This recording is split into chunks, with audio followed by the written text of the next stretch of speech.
The Ascalon Club. The heart of British vampire society. Not quite as subtle as I expected. Women's right to vote is only the first step.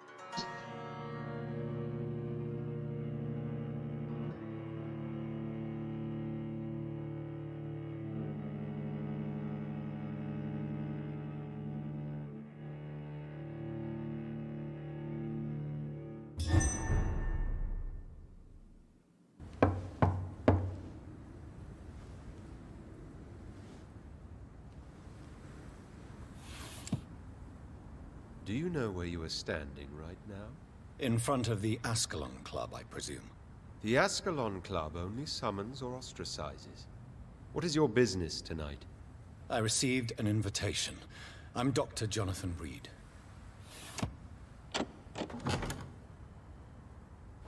Welcome to the Ascalon Club, then, Dr. Reed. Please proceed. Lord Redgrave is waiting on you upstairs.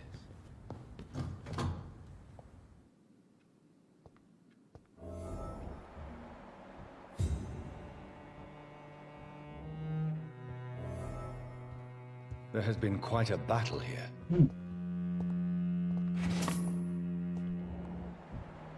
I'm sure the Ascalon Club has the money to replace the furniture.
Good evening. We repel the intruders for now.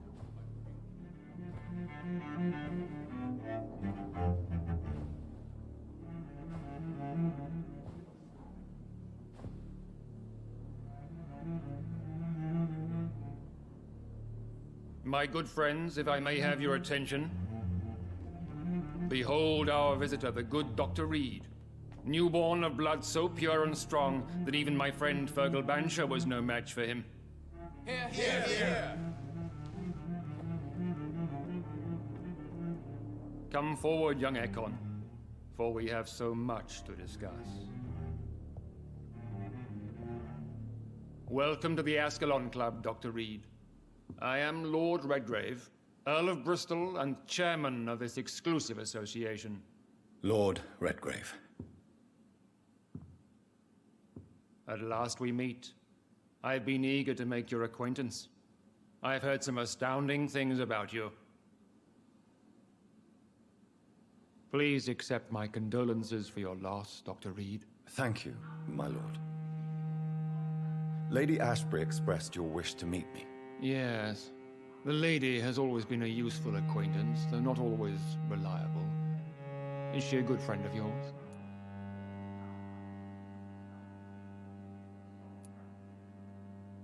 She's a close friend.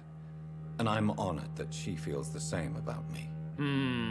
The centuries have taught me never to trust a woman completely, especially if she is a mortal. Too prone to emotions, if you ask me. Too fickle when it comes to important decisions. My lord, do not expect me to speak ill of Lady Ashbury. Of course not, and I praise your loyalty.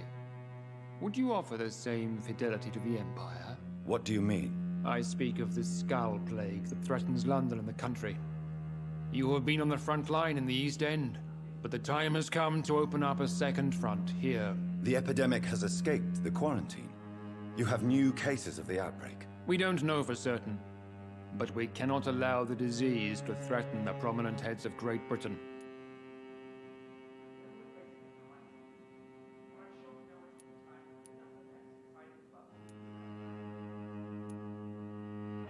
Why have you asked me here? Because the crisis is escalating. Our enemies, the Garda Priwen, have even launched an open hunt. The only way to calm things down is to put an end to the epidemic. You want me to find possible sources of the outbreak in the West End. Is that it? Ah, straight to the point, like all eager newborns. We shall have time to talk about all this, Dr. Reed, but first, I should like to get to know you better. Talk? Is that the only reason you asked me here? Well, no. I also wanted to meet the intriguing Ekon, who made such a powerful progeny of his sister. You have not learned the name of your maker, am I correct?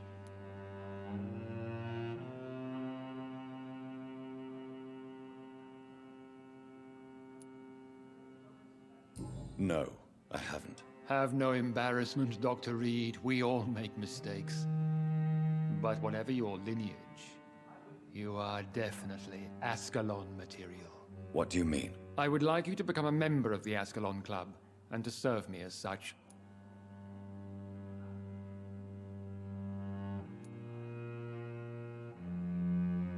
Before I accept, I have so many questions. Please ask. What does it mean to be a member of the Ascalon Club? It means that you swear to protect the interests of the Crown, that you become a loyal servant of the British Empire.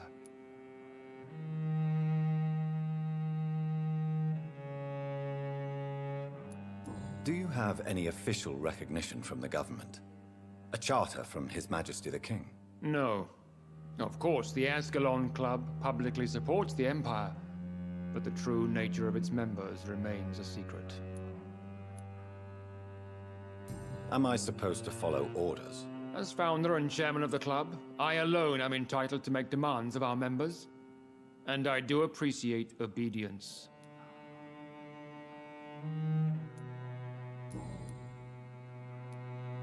What is the Ascalon Club's express purpose? We follow the credo of William Marshall, the greatest knight who ever lived.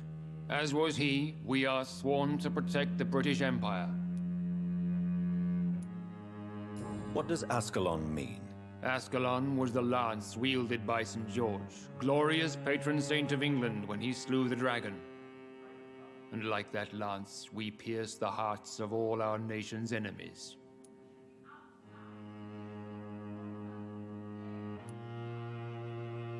William Marshall founded the Ascalon Club. Not exactly. William Marshall granted me immortality, and I founded the club a few years later. The good knight has been gone for so long.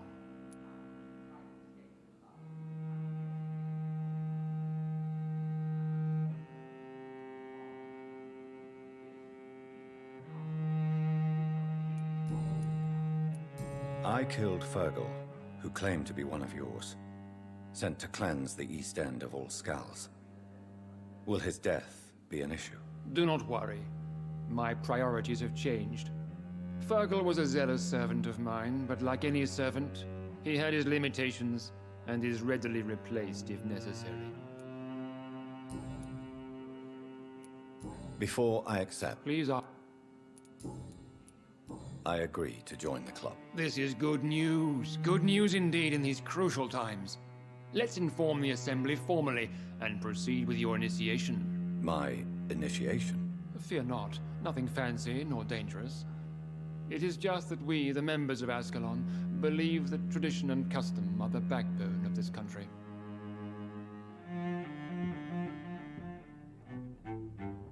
My fellow members, dear friends, please gather and welcome this Ekon as one of our own. Is he worthy? Is his blood pure? Well, speak, Dr. Reed, in front of the most sacred blood. The blood of our beloved William Marshall, speak now. Will you serve and protect the crown as he did?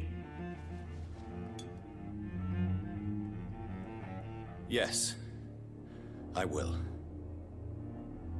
Then, young Ekon, it is time to testify with your blood. It is time to sign the Book of Allegiance. I know it's awfully gothic and a tad pedantic, but England's traditions are the backbone of our nation.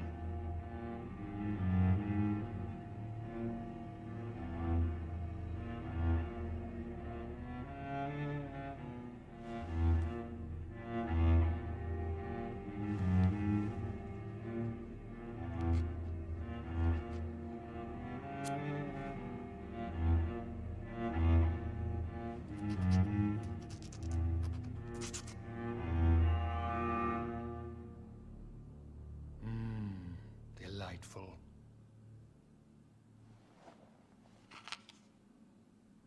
Welcome to the Ascalon Club, Dr. Reed.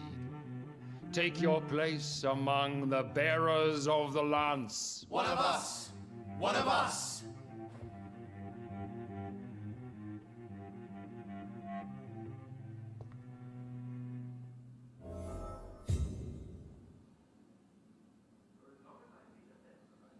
That went well, did it not? It is always useful to bolster the troops' morale, especially before a difficult battle. You have the makings of a general, my lord. I was, though very long ago, well, not quite a general, but a proud defender of the crown. So why did you really want to meet me? Straight to the point again, young Ekon. All right, let's talk, you and I, Lance Bearer. I'm listening, my lord. According to my spies, you have worked with Dr. Edgar Swansea on the epidemic, and your findings were quite alarming. Do you know Edgar Swansea? Not personally, but I've been told he has some sort of immortal fetish and is a good friend of yours. Does it bother you that I consider him my good friend? As long as you reveal nothing of the club's inner workings, why should I forbid you engaging in conversation with the good Dr. Swansea? You were spying on me. Not personally. I rarely leave this building. But once he found you, Fergal kept me informed. Until you put an end to his mission.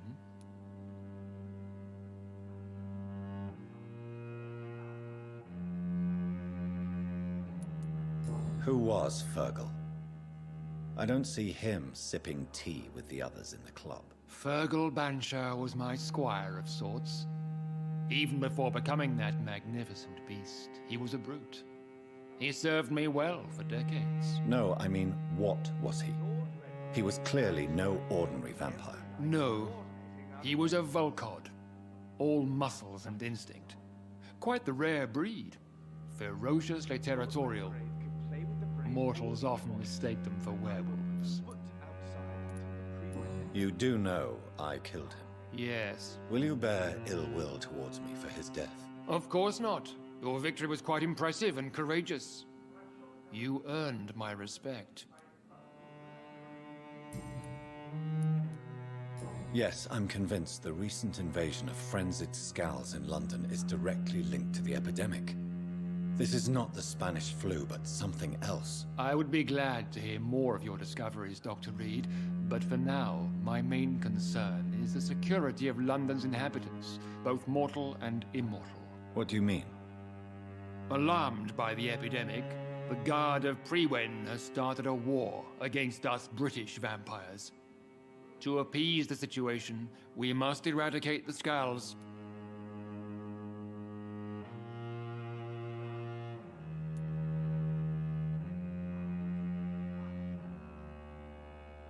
I have met peaceful and wise Skulls. To exterminate them means we are no better than vampire hunters. Skulls are hideous, shameful creatures that give all Ekon a bad name. So, what do you want me to do? I want you to investigate the city thoroughly. I have reason to fear there are cases of contagion in this part of town. Our absolute priority is to find and cleanse them. And how would you like me to proceed? By all means necessary, Dr. Reed. You are now a member of the Ascalon Club and you have carte blanche. Interrogate the locals, follow all the leads you find, and get results. Skulls have been spotted everywhere in London. We are losing this fight.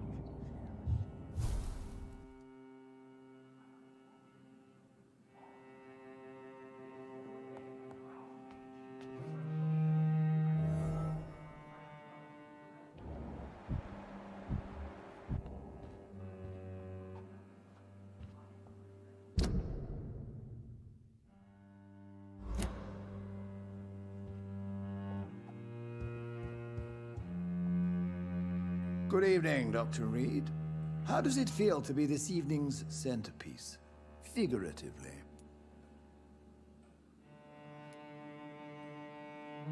I feel perfectly fine. Do I have cause for concern? Do not be alarmed. The Ascalon Club has a tried and tested policy for choosing its initiates. May I ask who you are, sir? Why would you be interested? Well, as you seem to be the only man in the room with a beating heart, you draw quite a bit of attention yourself. Ah, vampire senses never cease to fascinate me. They dwarf those of mere mortals. I am Aloysius Dawson, by the way. Are you a member of the club? Yes, I am. And I have been for many years. And will be until the day I die. What can you tell me about it? It's not really my place to give you such information. I am merely a mortal member, and a dying one at that.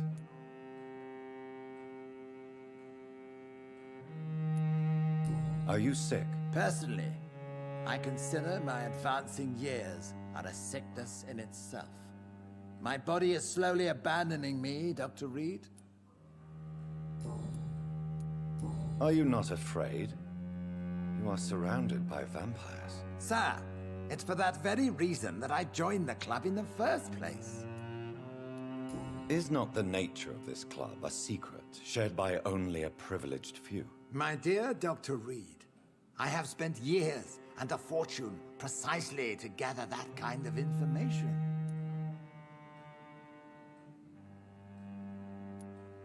So you asked for membership? I have been a member of many clubs in many countries.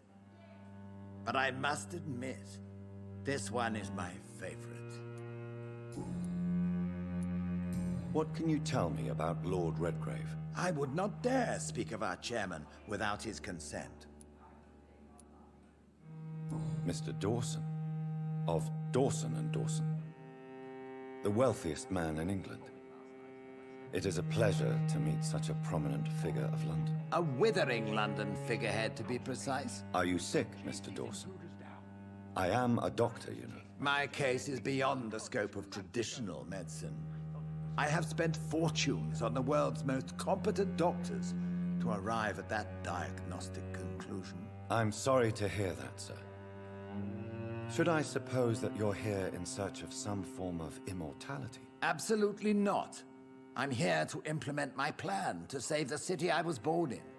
To cast out the ghastly evil that has us all on our knees. What do you know about the Guard of Priwen? I should not say this, but I admire their commitment. This is what the nation needs right now.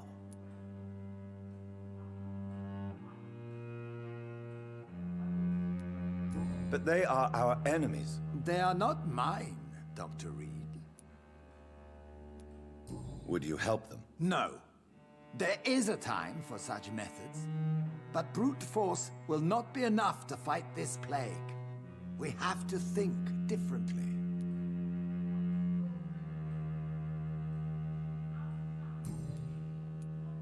What is the situation like in this part of town? I am sure Lord Redgrave will enlighten you more effectively than I.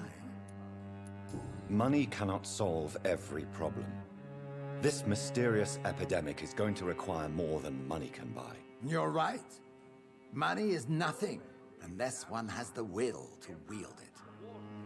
I have a plan, sir. A radical one that will save all that is essential in London. What is your plan, then? Quarantine and barricades are futile. What we need is a wall. A formidable, unscalable wall to isolate the deserving from the infected masses. By doing so, you would create two separate ghettos. What if the disease gets past the wall?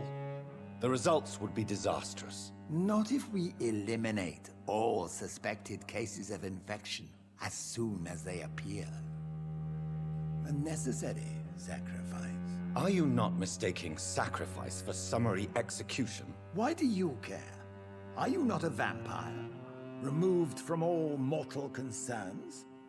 Decisiveness is what the city needs, and it needs it now.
I think Lord Redgrave just suggested I was sired by an ancient Women vampire. of all countries unite!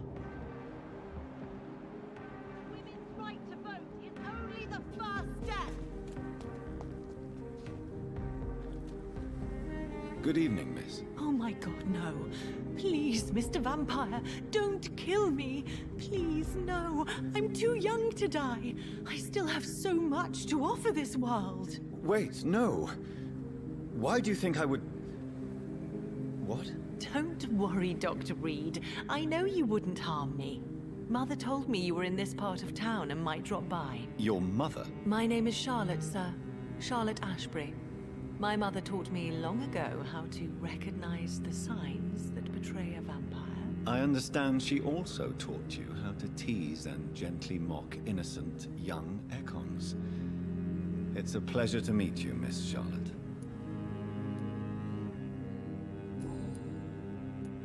What do you think about this part of town? I was raised here, and I suppose it feels like home. You grew up in this part of town too, did you not?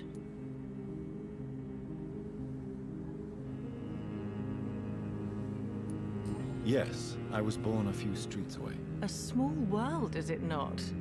Did you ever imagine that my mother was your neighbor all that time?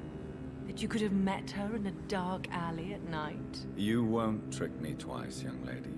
We both know Lady Ashbury never hunts or attacks prey at random. Come on, Doctor.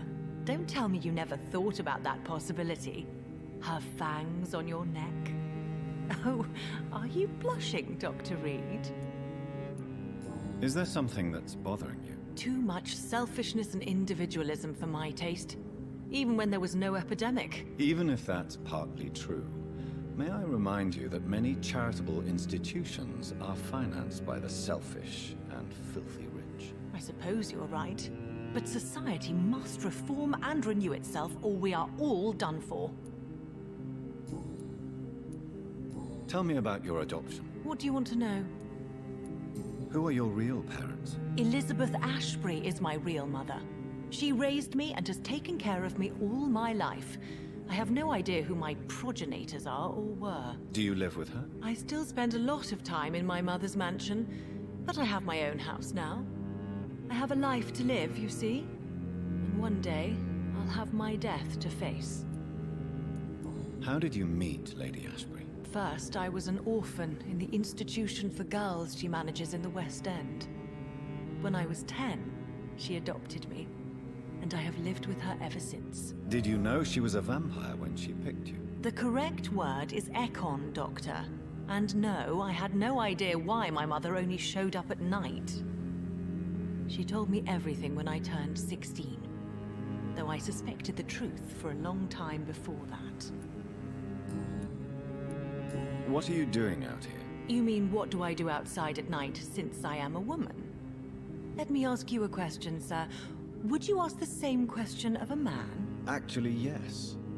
I ask the same question to everyone who dares to go outside at night, considering the risks. Well, if you must know, I campaign for the right to vote for all women. Why should I wait to the age of 30 years when men can vote at 21? Are you a suffragette, then? Oh, you really are Elizabeth's girl. Without a doubt. All adult women have the right to vote in the US, in New Zealand, and in Australia. But women here can't vote unless they are property owners. No need to convince me, Miss Charlotte. I have shared your opinion for a long time. Even before I met Emmeline Pankhurst. Really? Oh. Now I see why my mother appreciates you so much. Too bad there aren't more men like you in the vicinity. How are the locals reacting to your claims? People here can't wait for a wall to be built to isolate the West End from the rest of town. That's how progressive they are. If this happens, Emily and I will blow it up. Explosives are very dangerous, young lady. And who is this Emily? She is my best friend, and a suffragette too. She was supposed to campaign with me tonight, but hasn't turned up. Have you any reason to be worried about her? Recently, Emily started to believe in... well, she got interested in vampires. I'm afraid she might be in trouble. Let me guess. You spoke to her about us, didn't you? Despite your mother's warning. I think I should try to find your friend. Oh, that would be top-notch. I can tell you where she might have gone. You have my thanks, Dr. Reed. And please, don't tell my mother. What exactly has your mother told you about me? Your name and profession, obviously. And the mystery about your maker. I'm sorry to hear about what happened to your sister, sir. Mother says it was not your fault. Does it not scare you to know what I am? What your mother is? Why should it? My mother is the most compassionate woman. Must I be wary of her, Dr. Reed? Or you?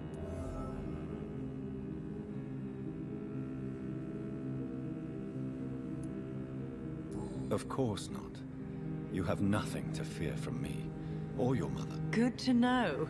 And don't worry, my mother told me everything I need to know about vampire tricks, their nature as well as features. Your mother is not like any other vampire I've met. I believe she thinks the same about you, Dr. Reed.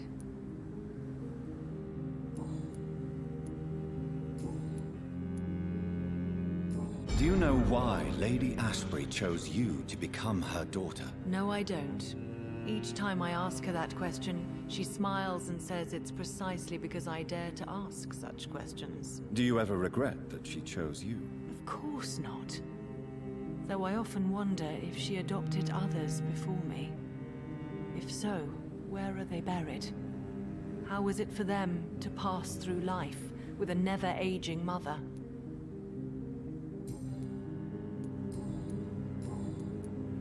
I'm investigating the source of the epidemic in this district. Have you noticed anything unusual recently? A few few days ago, I spotted a strange house while campaigning for women's suffrage. Awful smell. No answer when I knocked. Where is it? It's the Mullaneys, a nice family who live in a big house near the park in the eastern part of this neighborhood. Goodbye, Charlotte. Give my best regards to your mother when you see her. She's been quite busy these last few nights. I suspect you may see her before me.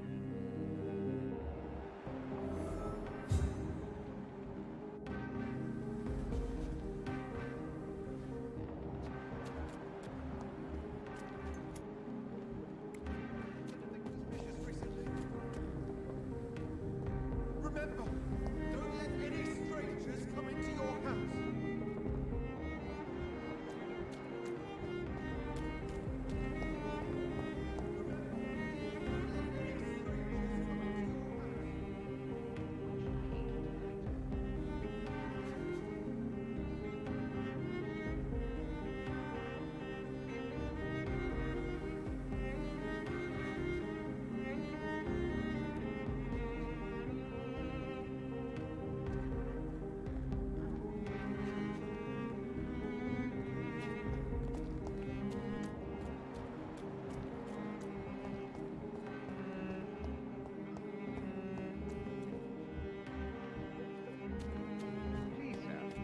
Whether you need to buy something or... Good evening, sir. Please forgive me for disturbing you.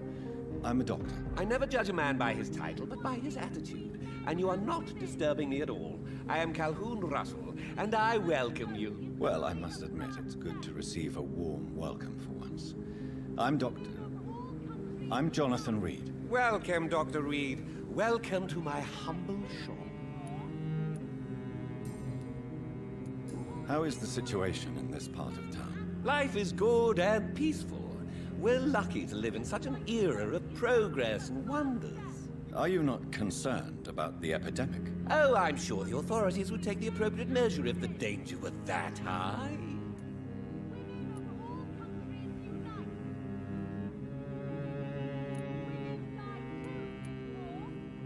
I'm afraid the newspapers are seriously underestimating the situation. Things are critical, believe me. Well, that's news then. But I can't believe that things are that bad. Are you sure you're not exaggerating a bit? For the thrill of it? Is it not a little too late to be trading? On the contrary, it is the perfect hour. Believe me, my friend, it is always at night that you meet the most fascinating characters. But what about the epidemic? The bombs and raids? And all the random violence? Please, sir, this is London, England. We will prevail.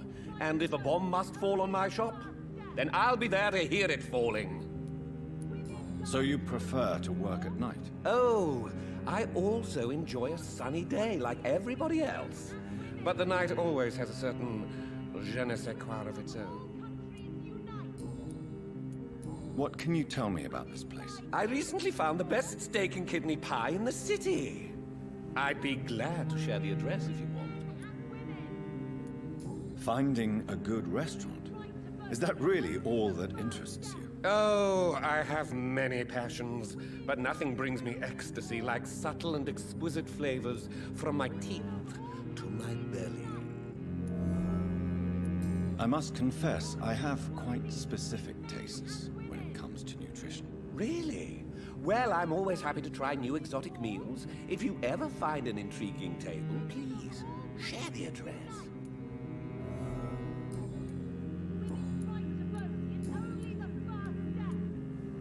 Do you have any family nearby? Not since my parents died. I'm London's lone gourmet. Really? But you seem to be such a pleasant and sociable fellow. I'm afraid the real hedonist has to be sometimes. I discovered ecstasy as a solitary pleasure, but it does not mean it can't ever be shared. London's lone gourmet. What a strange title. I used that name in my early years when I was a food critic, and I kept it.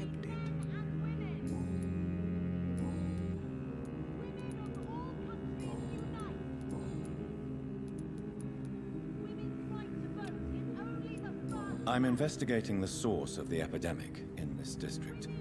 Have you noticed anything unusual? Not really. Wait, now that you mention it, I don't see the McPhersons in my favorite restaurants. They love delicate meals too, you understand? Thank you.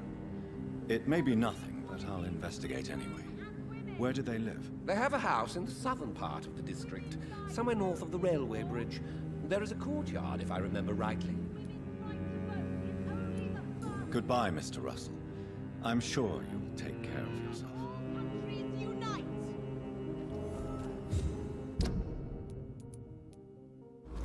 Women die too in this war!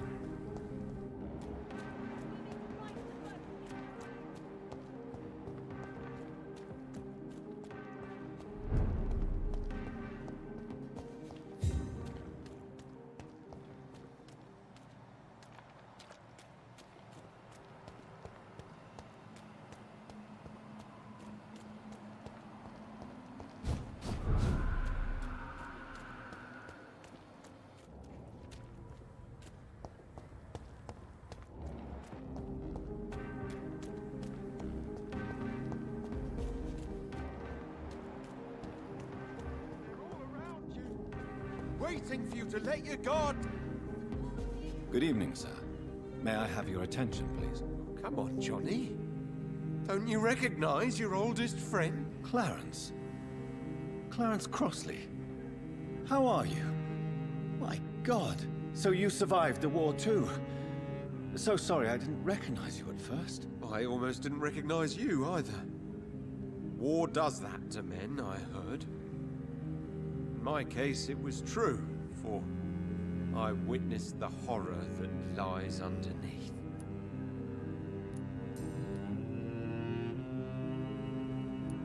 When did you escape the war and return to London? You know what's funny? I almost never think about the war. Not anymore. I'm involved in another kind of battle now. I know what you mean. I haven't had much time to think about the war either since my return. Of course. With the epidemic, I bet you've been busy as well. Forgive me, Johnny, I didn't want to sound selfish. What is this new battle? I saw terrible things during the war. Horrors I thought I'd forget. They're here too. They're everywhere. Vampires.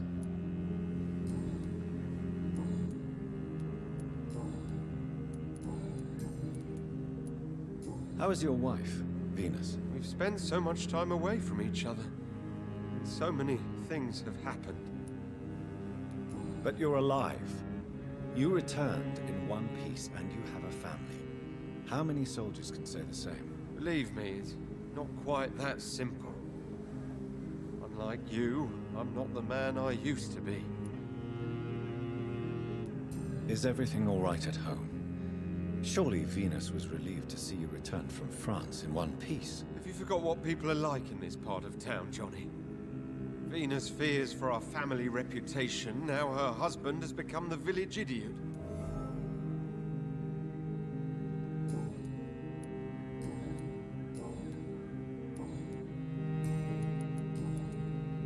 I'm investigating the source of the epidemic in this district. Can you help me? Infection is everywhere these days. But if you ever go to the park near that swanky house belonging to the Mullaneys... Yes? What about the Mullaneys? What about their house? Not enough noise for a big family with children. Not enough movement. Closed doors.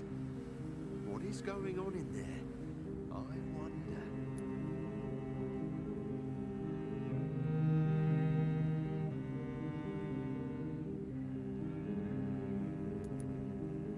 You need some rest, Clarence. You should try to sleep.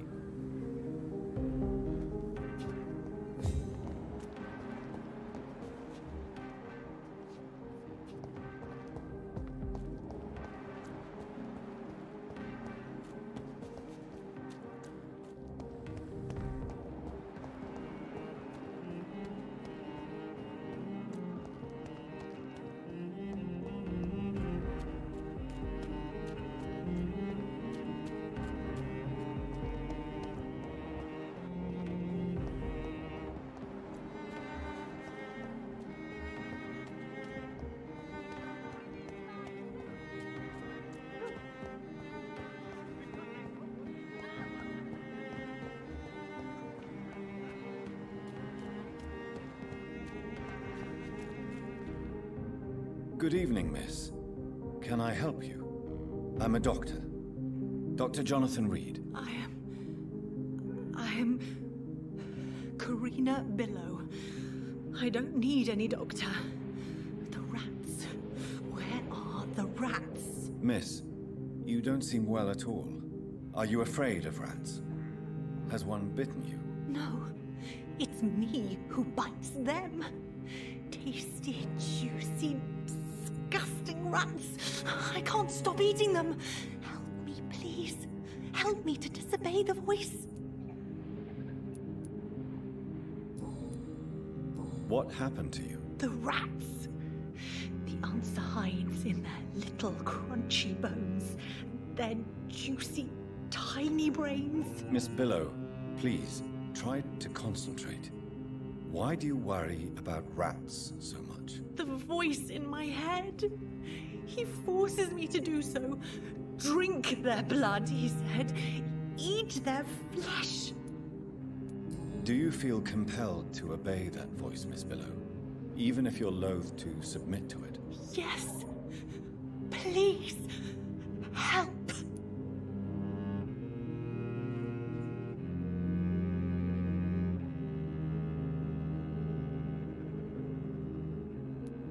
Tell me about the voice in your head. Who is it? Can you describe it? Is it someone you know? Someone you met? Keep your mouth shut, he said. Don't ever speak about me, or I'll abandon you. Help me, please, Doctor. What is the local news hereabouts, Miss Billow? Shadows.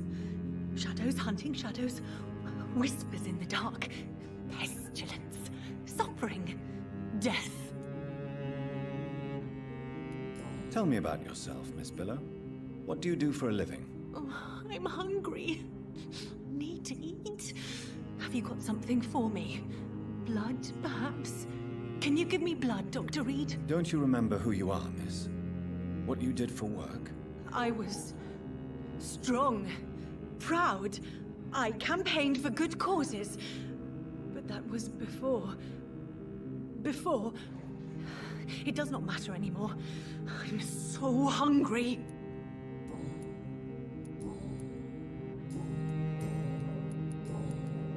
I'm investigating the source of the epidemic in this district.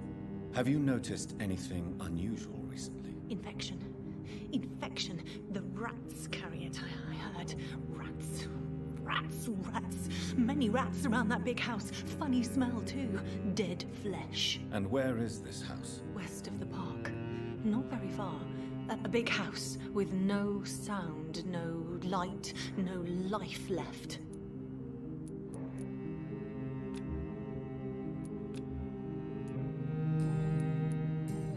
I must go now.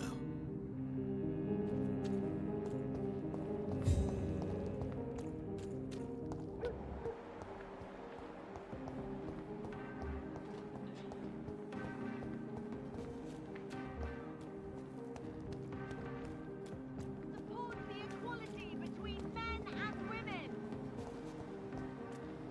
Women's right to vote is only the first step.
spending next summer in France.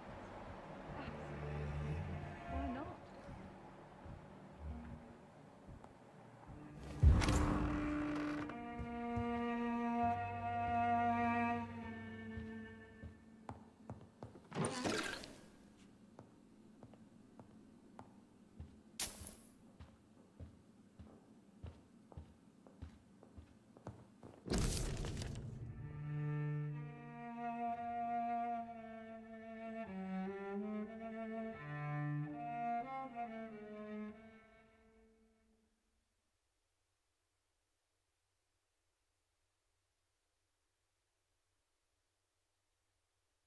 I remember Sunday walks in the park.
Good evening, Avery. Mr. Jonathan?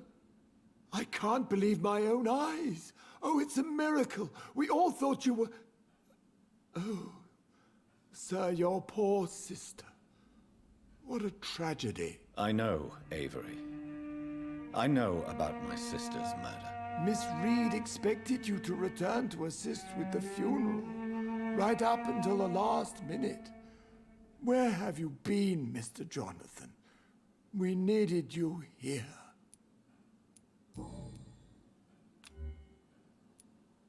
How is my mother? Not well, I'm afraid, sir.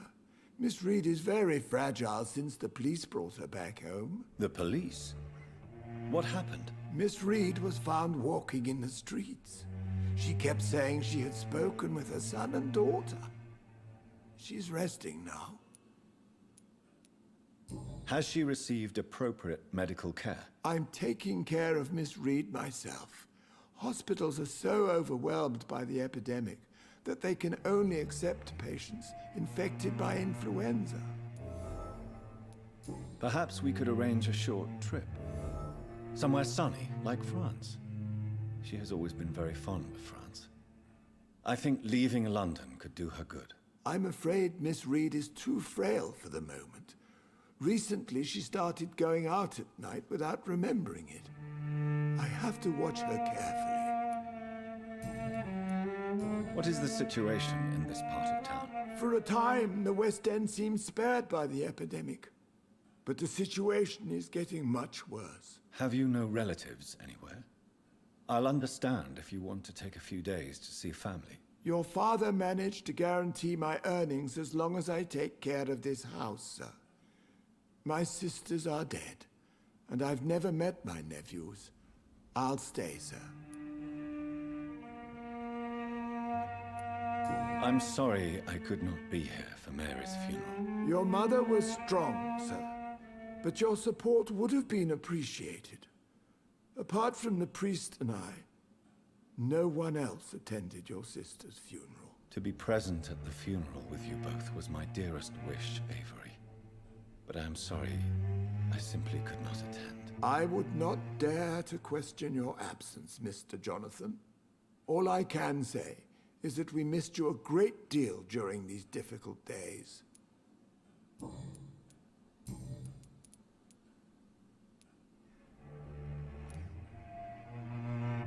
I found an old letter written by my father and addressed to me. Do you know anything about it, Avery? Your father wanted me to give you this letter for your 35th birthday, but you left for the war, and the letter remained in his office until tonight. I realize now you knew my father better than I did. Do you know why he left, Avery? Did he ever speak to you about his departure? No, sir. Mr. Reed was not exactly forthcoming. Perhaps this letter will give you the information you require. Tell me the truth, Avery. Do you feel forced to stay here? Would you leave this house without the arrangement made by my father? No, sir. I have nowhere else to go. And I promised your father I'd take care of his family as long as I lived. This house is dead, Avery. There is a curse on this family. You really should consider leaving. If only you could have been here sooner or more often. Maybe this house would not be that empty.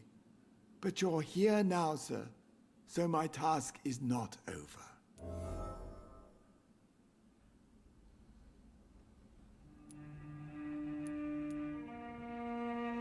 You have served this family extremely well, Avery. Your support during these terrible times is much appreciated. Then I will stay. All I ask is that you take care of my own funeral if I die before the end of the epidemic. No mass grave, please, sir.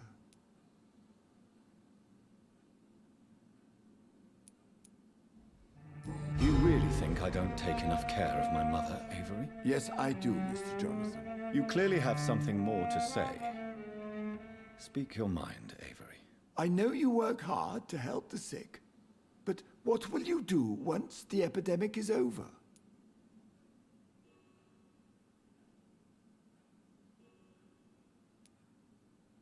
My home is here, and I have nowhere else to go. But this house will need some improvements if I move here. Some radical changes. That's good news. Whatever changes you have in mind, I'm sure we will find an arrangement that suits your mother also. Do you know my mother speaks to the dead members of this family? Yes. I sometimes hear her speaking to you, Miss Mary, and her baby. Sometimes your father, too. So she thinks I'm also dead. And what about you? I believe she only sees her relatives as the dead she speaks to, Mr. Jonathan. It breaks my heart to see Miss Reed like that.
She may get better. It's only a hypothesis, but I know my mother is strong. Whatever illusions have clouded her mind, they will fade in time. Yes. With time, Miss Reed will recover from this cursed year. I know that your return can only be beneficial to that process.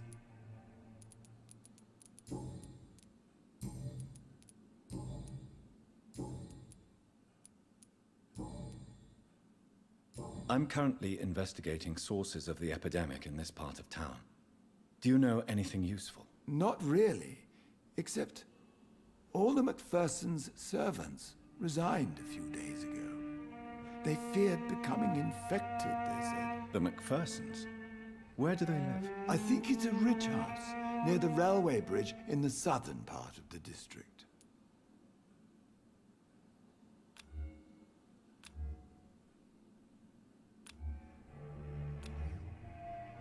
Goodbye, Avery. Please watch over my mother until I return. Of course, Mr. Jonathan. But please return as soon as possible.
Hello?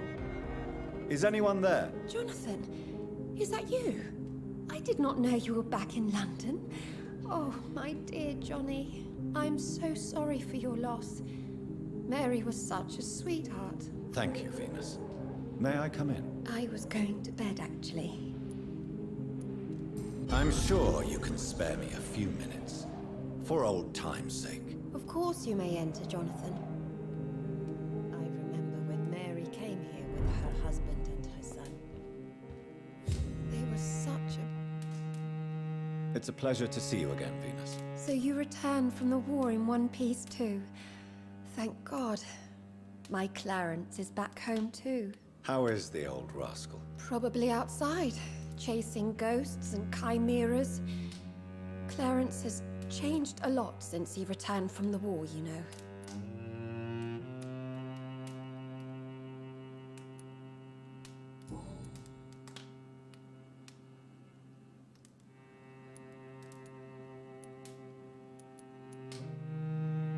How have you been since the last time we met? How long has it been? 3 years now? I've done my duty, like all British women.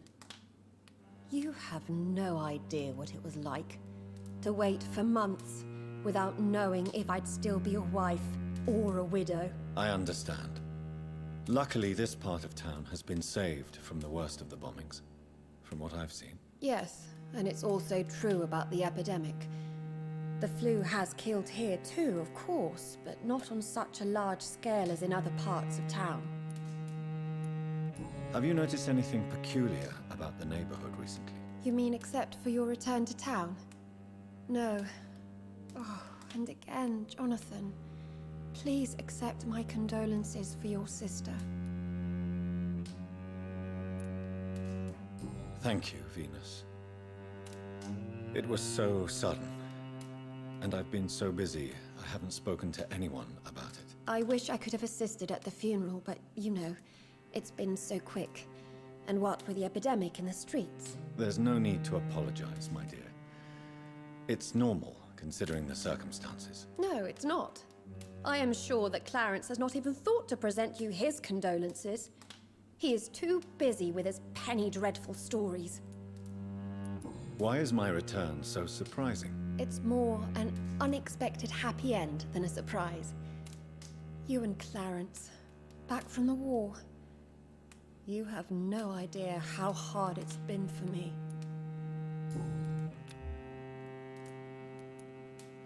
Venus, why do you worry so much about your family's reputation? Everyone laughs at Clarence now.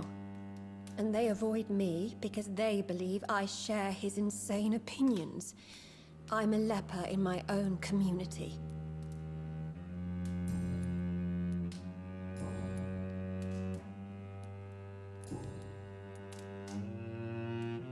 I'm investigating the source of the epidemic in this district. Have you noticed anything unusual? The MacPhersons. I heard they locked themselves in their own house. They could just be afraid of getting sick. Perhaps you're right. But if I were you, I'd pay them a visit. A big house, reachable through a courtyard, to the north of the railway bridge. Goodbye for now. At least you survived the Great War. I feared the worst.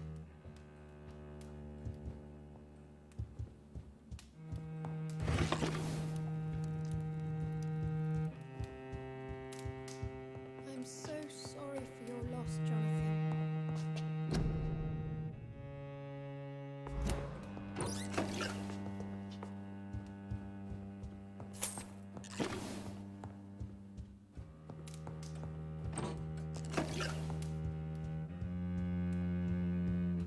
I remember when Mary came here with her husband and her son. They were such a beautiful family.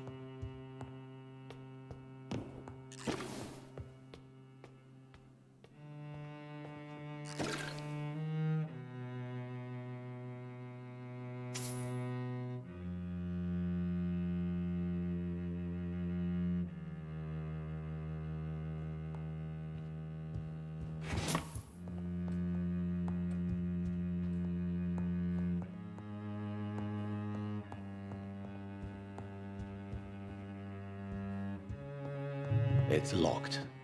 It's locked.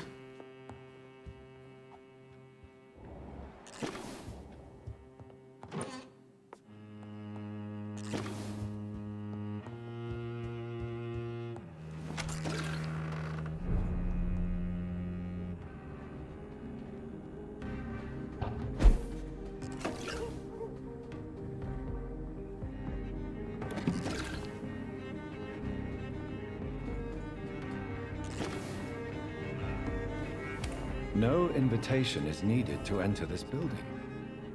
That can't be a good sign. No sign of a struggle. It seems Charlotte's friend knew the killer and let him in.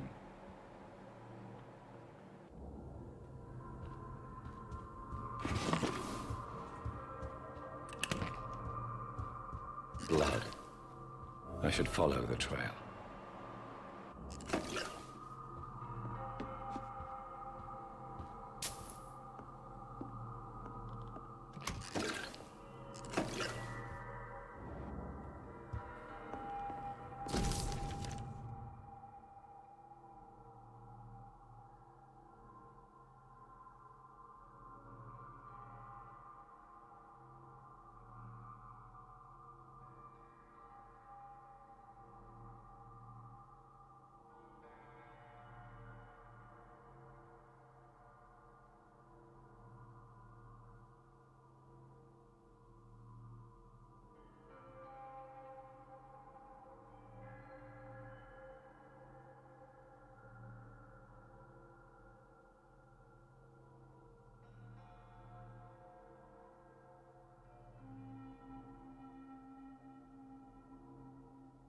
Emily wanted to become a vampire.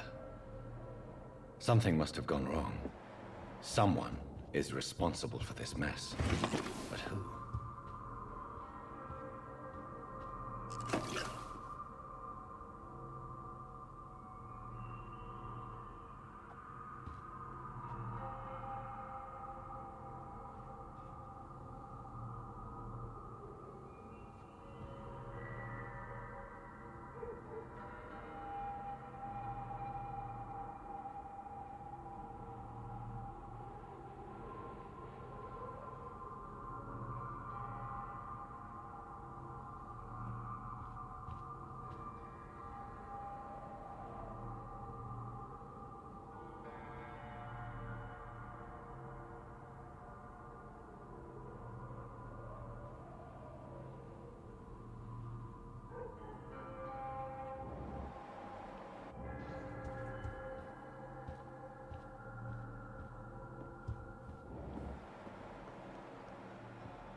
Who are you?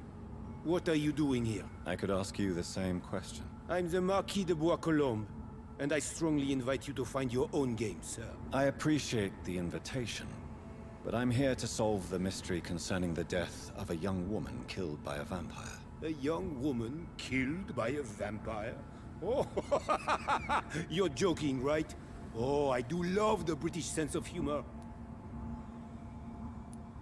And who exactly are you? I am Jacques-Michel Guillaume Florimond de Marquis de Bois-Colombes, at your service, my dear cousin. You're French, but your English is quite good. I was born in France, sir, but I consider myself a traveler of this world. So many countries, so many tantalizing tastes. Dear cousin, are we related? We could be of the same blood, my dear. I tend to consider all Econs as family, don't you? What are you doing here? I recently decided to visit London. I've always dreamed of visiting a city on the verge of collapse. Such a delicate yet intense spectacle. You take pleasure from others' misery. I have been a totally depraved and immoral creature since the day I was reborn, sir. And probably before. What do you plan to do here? Take pleasure. Take pictures. Enjoy the show. Have fun. Believe me, I won't be the only foreign immortal who bought a ticket to the fair. I followed the trail of blood from her room to here. Oh, you're referring to that young woman. Yes, the meeting turned messy. I'm afraid I ruined my last redingote. So you admit you murdered her? I admit nothing, my good sir. I only regret the blood of that girl staining my clothes.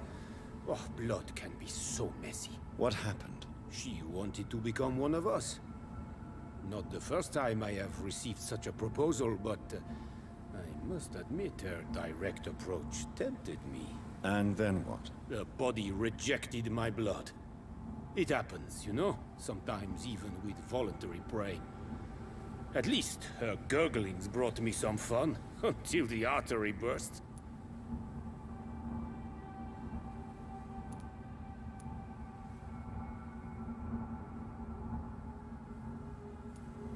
I believe you, sir. Emily's diary confirms your statement. Oh, Emily was her name. Quite charming. Well, mystery solved then. Yes, I suppose so. You can go. And so can you. Farewell, sir. May you enjoy the spectacle of this fallen city as much as I do.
Between men. Good evening, Miss Ashbury. And good evening to you, Dr. Reed. I have found out what happened to your friend, Emily. I can handle the truth. There's no need to hide the bloody details. Your friend was planning to become a vampire.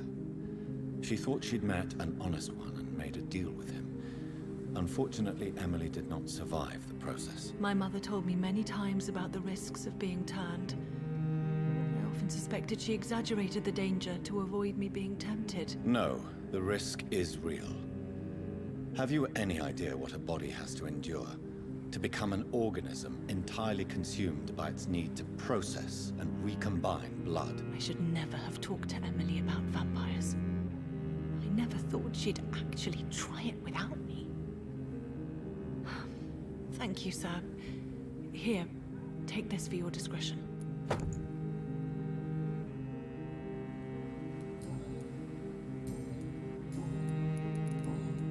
Goodbye, Charlotte. Give my best regards to your mother when you see her. She's been quite busy these last few nights.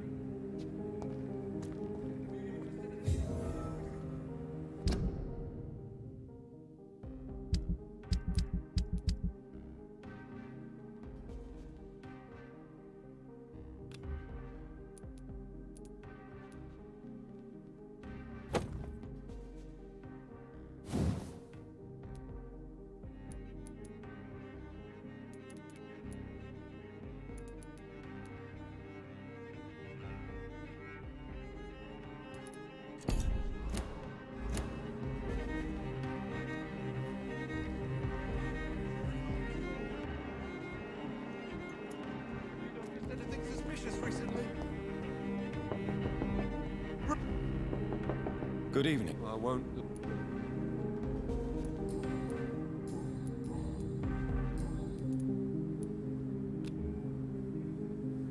Do you need... It's a little late for visit. What can I say? I haven't locked... I hope we're talking about the same habit. You need some rest.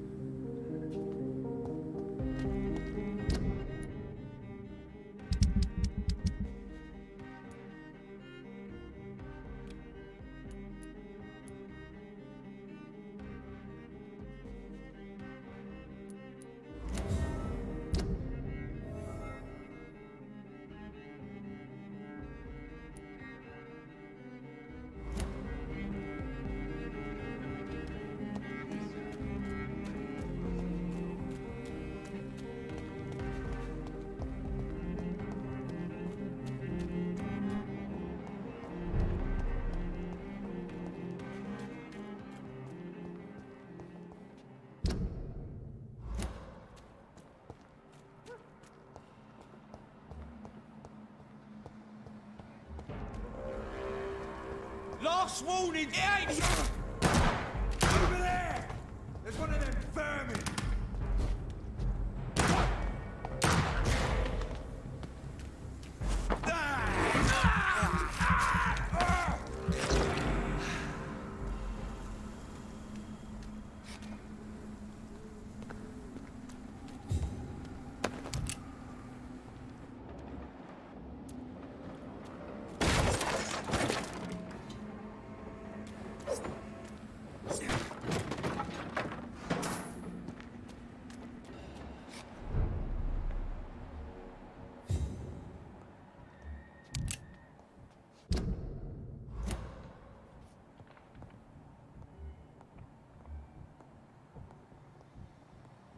Turn around, sir. He's mine! I'll take it! He's dead! He's dead! Mine, vermin! Once again!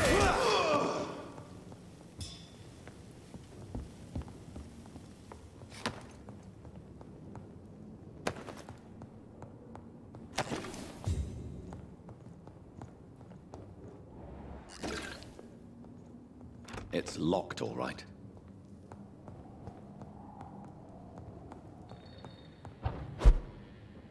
Die, vermin!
More Braille. I should bring this to Mason Swanborough.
best be McSilly! Kill it!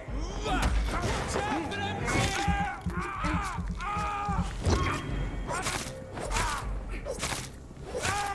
Oh, Christ!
I cannot enter.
make me sick. You juicy warm treat. Damn it! Oh my! What have we got here? A dead rat. Oh, so gross. So tempting.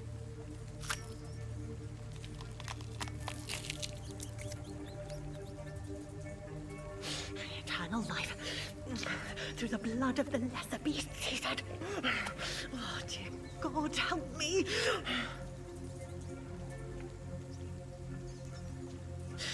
Save me, for I can't stand what I've become.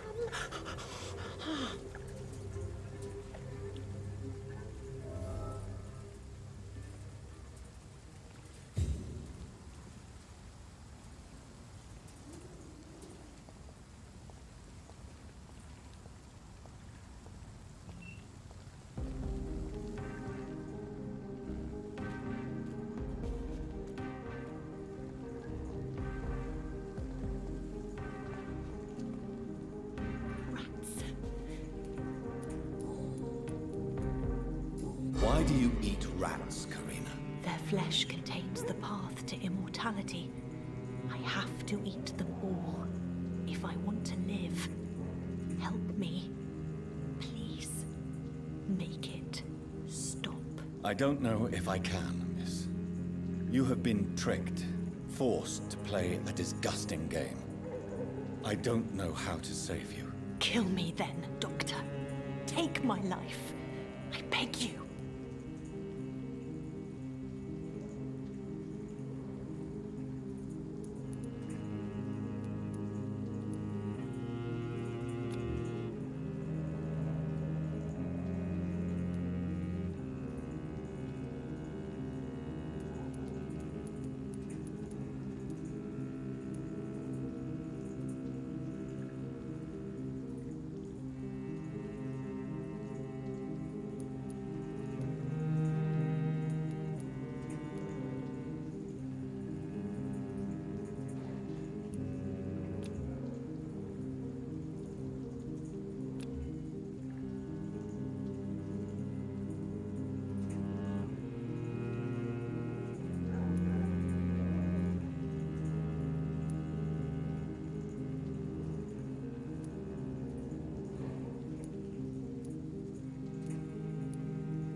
If that's really what you want. Is it really what you want, Miss Billow? No, it's not what I want. I wanted to live forever, but I've been tricked. Now, I want this torture to stop. So, yes, sir. Make it stop.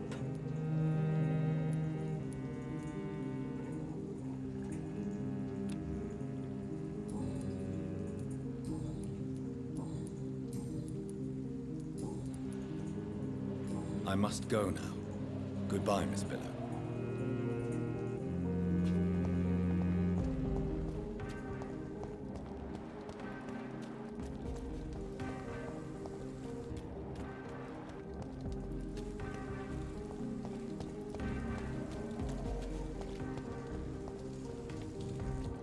Why are vampire hunters sniffing around here? I need to find out what they're after.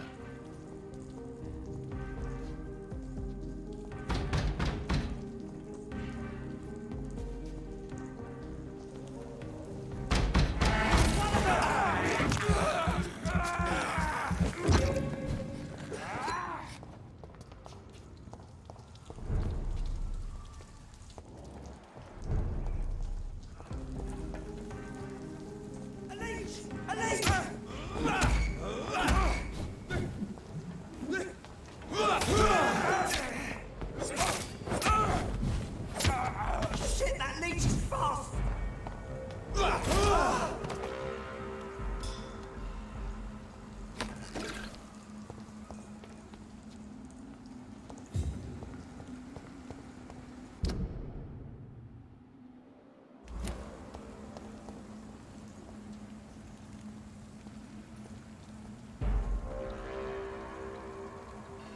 No civilians are stupid!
I have this thirst for blood.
Where are you?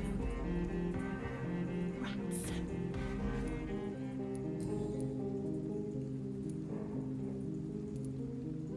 Tell me what really happened to you, Karina. He was so handsome, so charming. He asked if I'd obey him in every way. I said yes. And then he...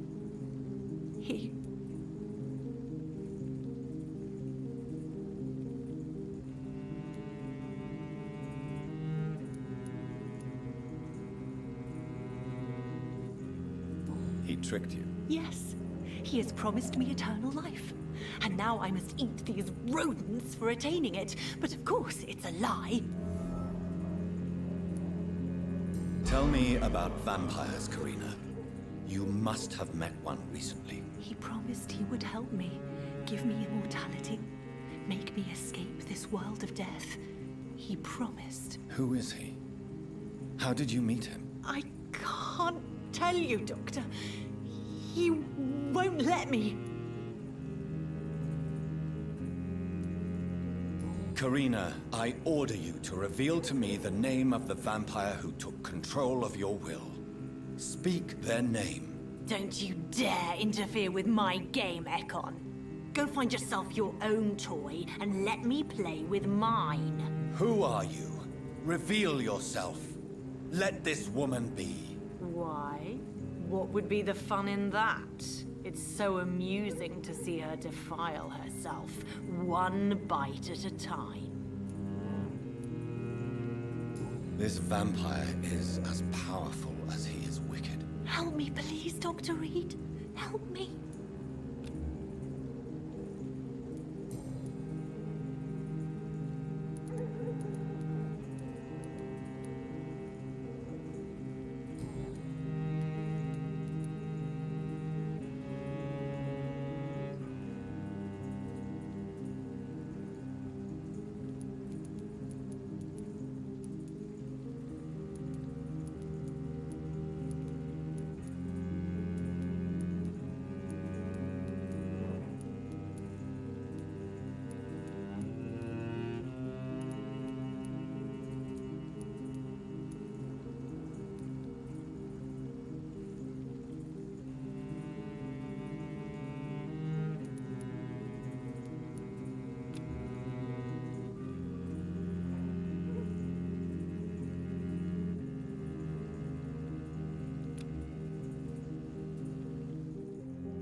Thank you for releasing me.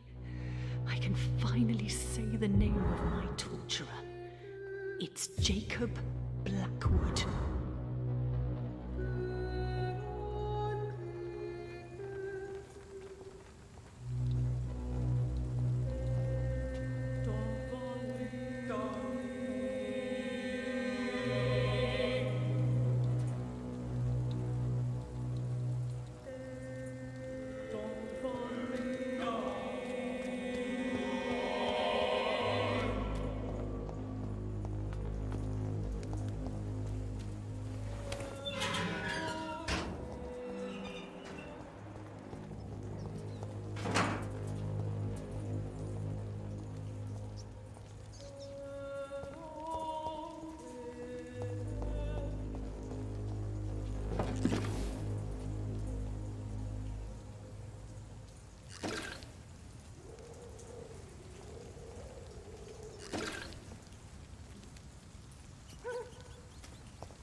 A restaurant where the guests are blindfolded before being seated.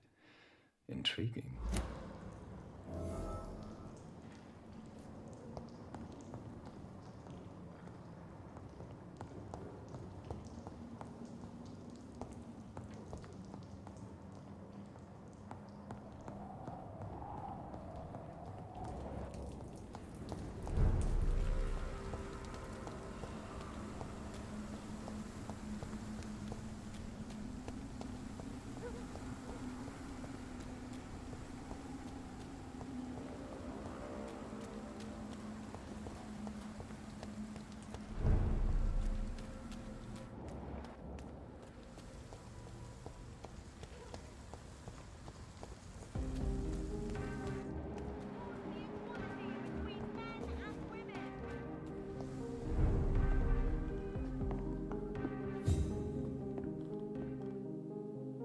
Good evening, Dr. Reed. I have found a restaurant that could satisfy you, Mr. Russell. The most intriguing and exotic restaurant in London. Really? You have piqued my interest. Where is it? It's a place where you eat in complete darkness and try to identify your meal without anything but your palate. My, oh my, how interesting. It could even be fun to eat a little poisson et frites that way. Oh, thank you, Dr. Reed. Please, have this for your research. Goodbye, Mr. Russell.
believe I'm doing this.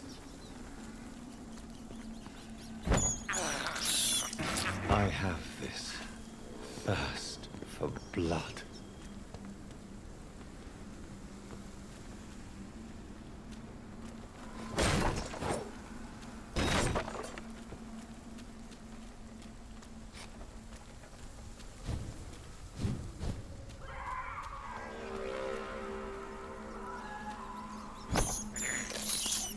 This is despicable.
I had almost forgotten I applied for a position at Pembroke.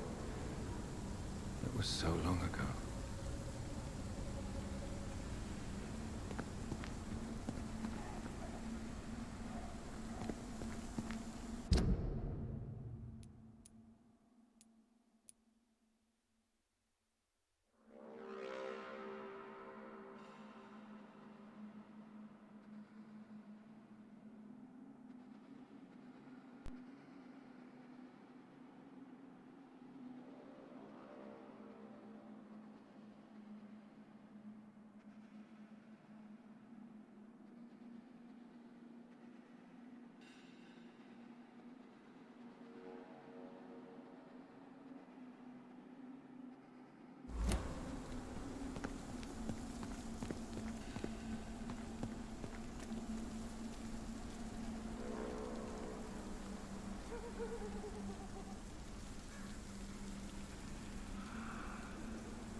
This woman's body has multiple lacerations.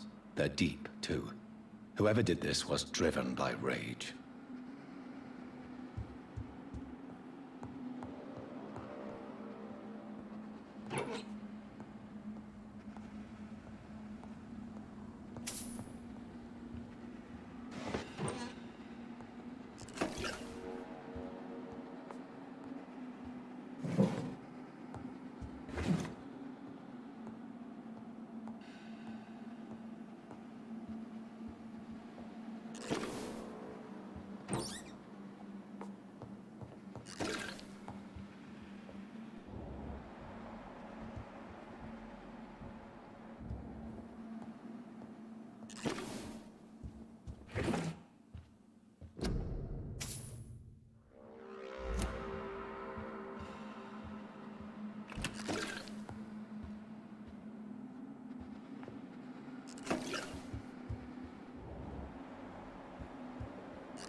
He had his tongue removed and his eyes gouged out. He was a victim of brutal torture.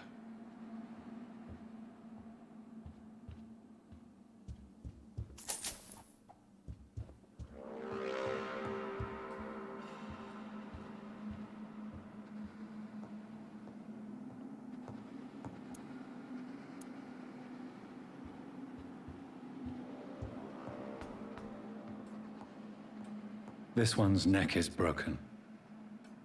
He was young. Probably the son.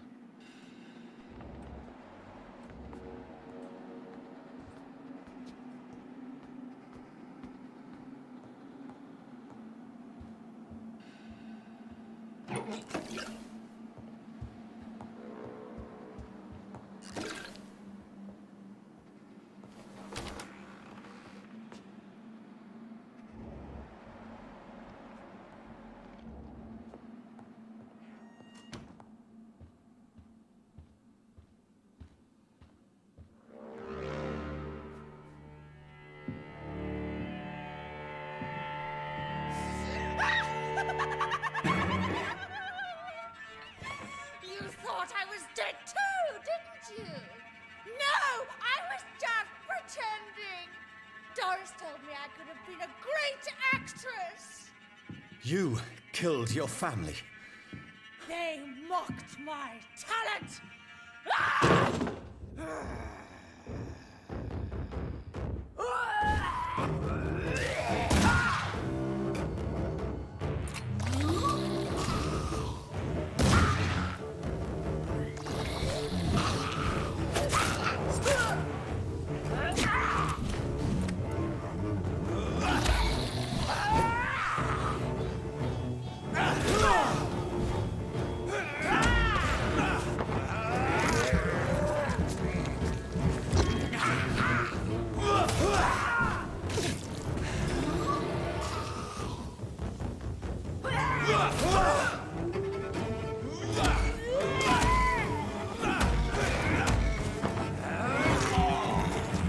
I've never seen such a radical mutation.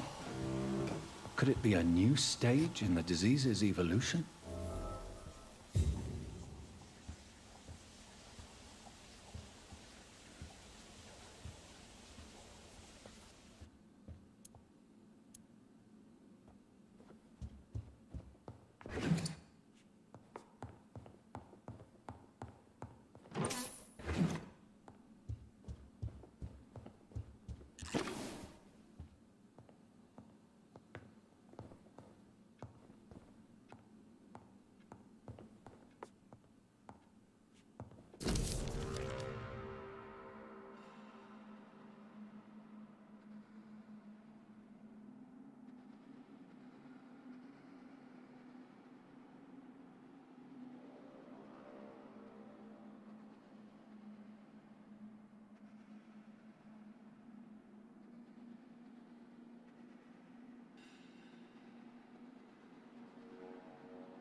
So, this girl took lessons at the famous Doris Fletcher acting school.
It could be someone you know.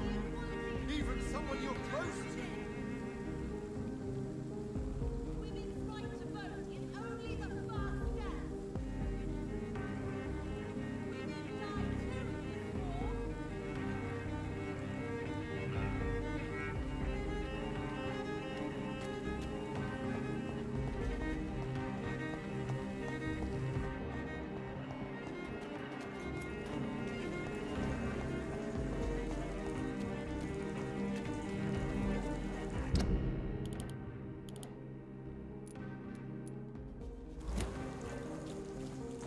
That building is under quarantine. Could this be what I'm looking for?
Admit it, you cheating bastard!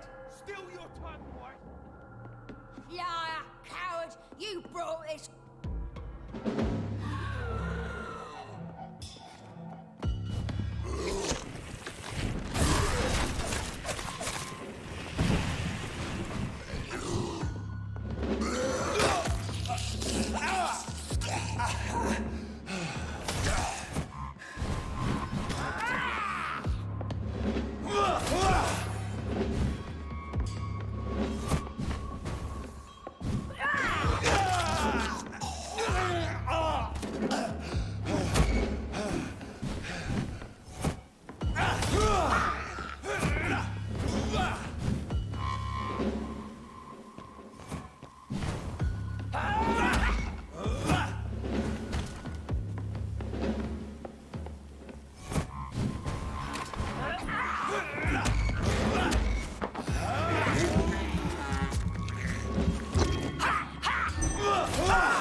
So the husband had an affair with Doris Fletcher.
Doris Fletcher seems to be the missing link here. It can't just be a coincidence.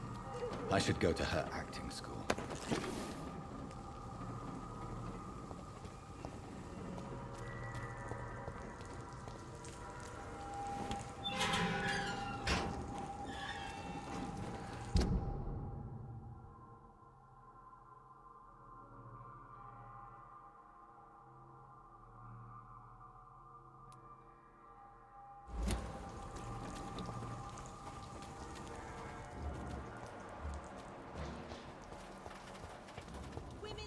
To vote is only the first step. Goody. I may have a look at your...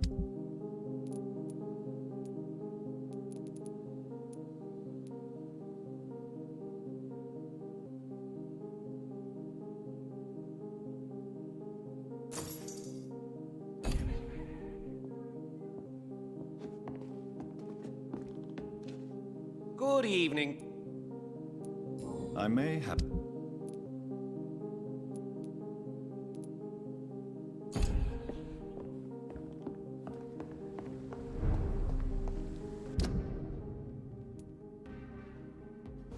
Please, sir, whether you need to buy something or not, I'm happy to help.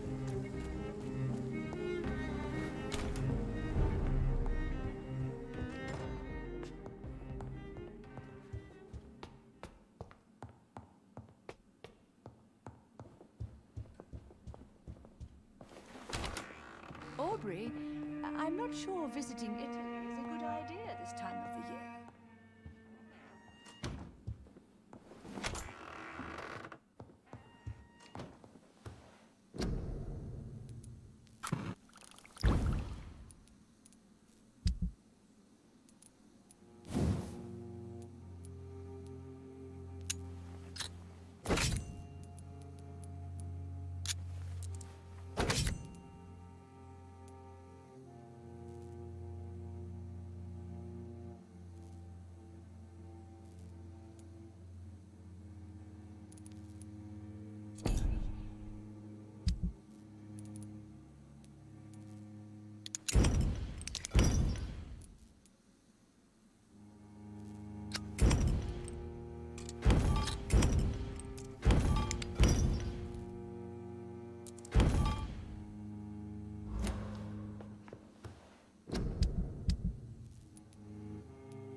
of all countries unite! Support the equality between men and women!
Good evening, Jonathan. How are you? I'm still investigating from inside the Ascalon Club.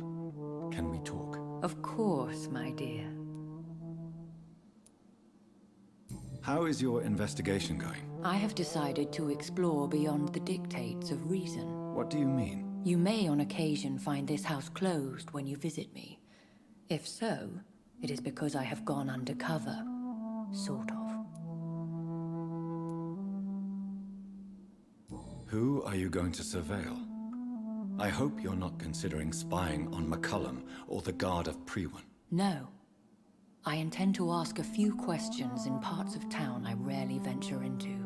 Dirty places where a delicate lady like myself should never be seen. When will you return? As soon as possible. And I don't intend to stay away for long.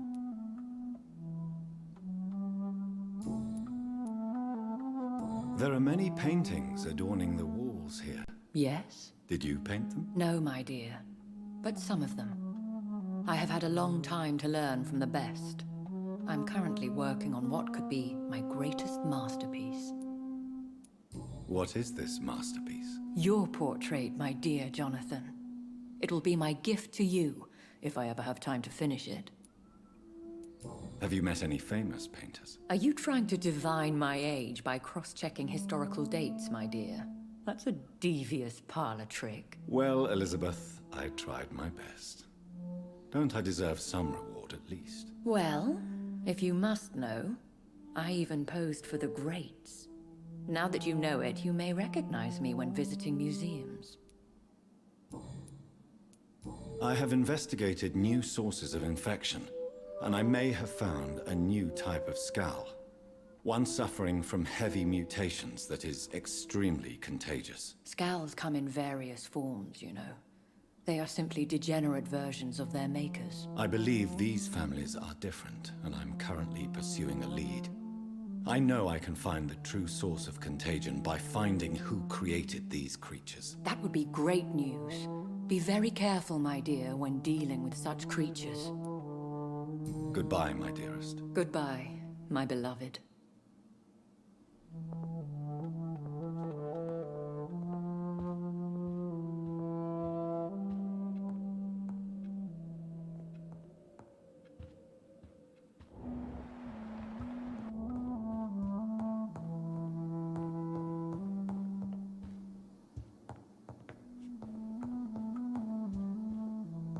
It's locked, all right.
It's locked, all right.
I cannot enter.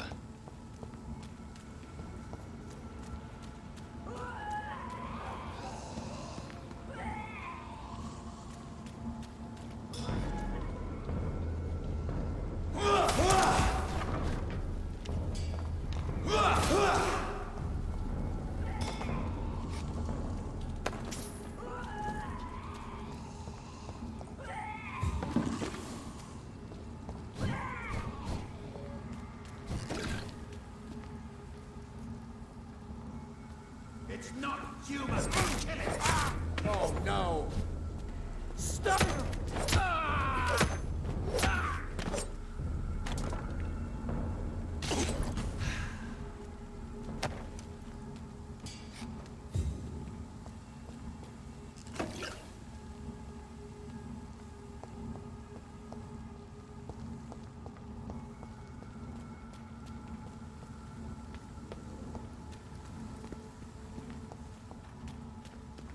There's an open window on the second floor. I should be able to get in through that.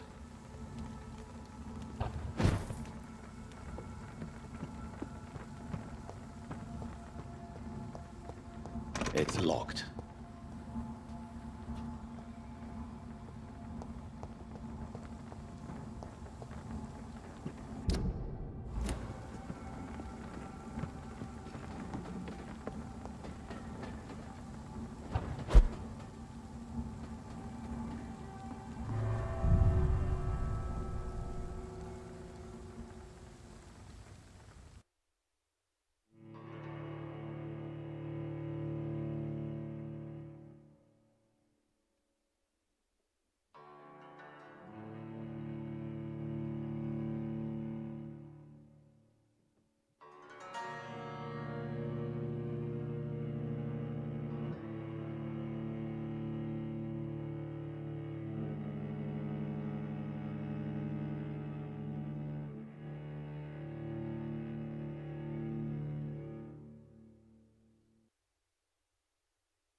Woe to you, nations of hypocrites.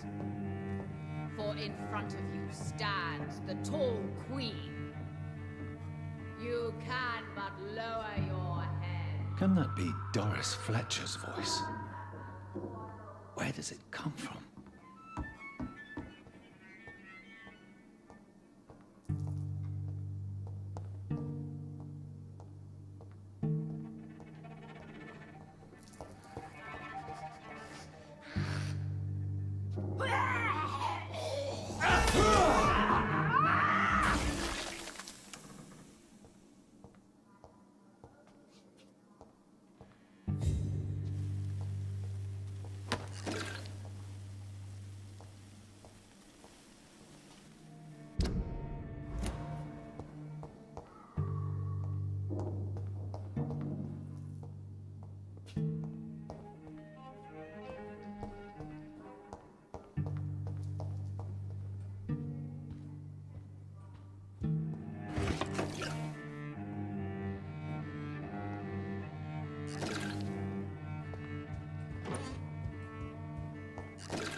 Woe to you, nations of hypocrites. For in front of you stands the tall queen. You can but lower your head, fit only to smirk at her soiled feet.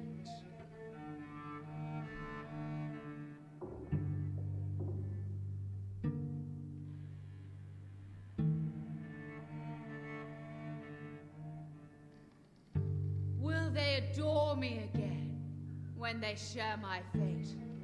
For I have been